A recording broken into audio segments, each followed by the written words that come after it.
Nous sommes en plein démarrage.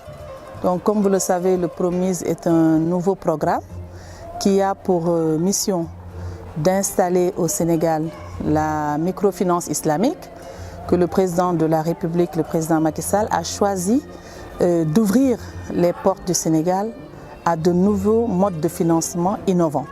Comme vous le savez, dans son souci de création d'emplois et de développement, il a ouvert la porte à la finance islamique, qui est un mode de financement qui a fait ses preuves sur le plan international et qui est à l'origine de beaucoup d'émergences dans certains pays. Le premier aspect, qui est le plus important d'ailleurs, c'est la mise en place des canaux de distribution. Comme vous le savez, notre pays a eu, par rapport à certains programmes, à expérimenter la finance islamique avec les systèmes financiers décentralisés.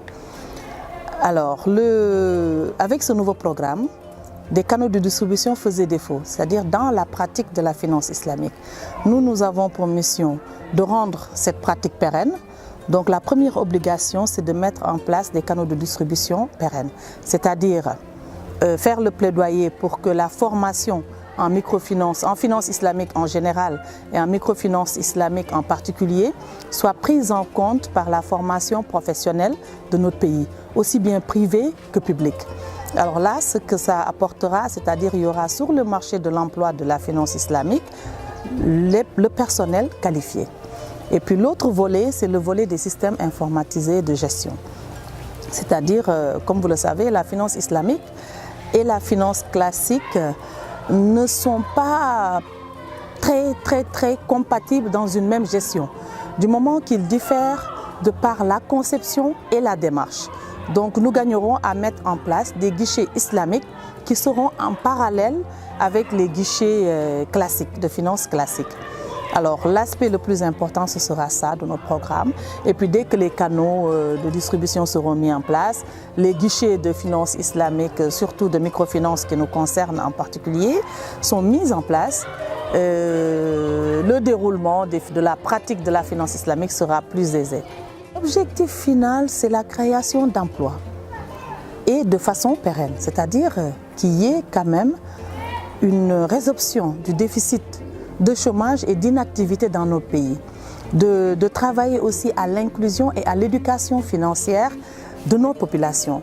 Parce que comme vous le savez, le développement se quantifie ou se mesure par des paramètres qui sont assez précis, à savoir l'inclusion financière, à savoir l'autonomisation, le taux de chômage. Tout ça sont des paramètres qui entrent dans la mesure de la croissance d'un pays. Alors pour travailler à cette croissance effective, qui est l'objectif du président de la République, le Promise viendra avec la microfinance islamique en appui dans sa démarche. Parce que dans la démarche de la microfinance islamique, de la finance islamique en général, c'est une démarche de partenariat. C'est-à-dire, comme on dit en Wolof, bala nga may jën nga jàngal ma nu may nappee. Donc en faisant le parallélisme, la finance classique, je ne dis pas que du la jàngal nooy nappee, daf lay jëndal mbaal ne la demal nappi, à tes risques et périls. Alors contrairement à cela, la finance islamique daf lay jàngal nooy nappee. La finance islamique achète le filet pour faire la pêche, t'accompagne et te montre les techniques, les voies et moyens pour pêcher et avoir du poisson à commercialiser. Donc c'est ça la démarche en fait de la finance islamique et ce qui nous permet d'y croire et d'espérer une création, beaucoup de création d'emplois réels.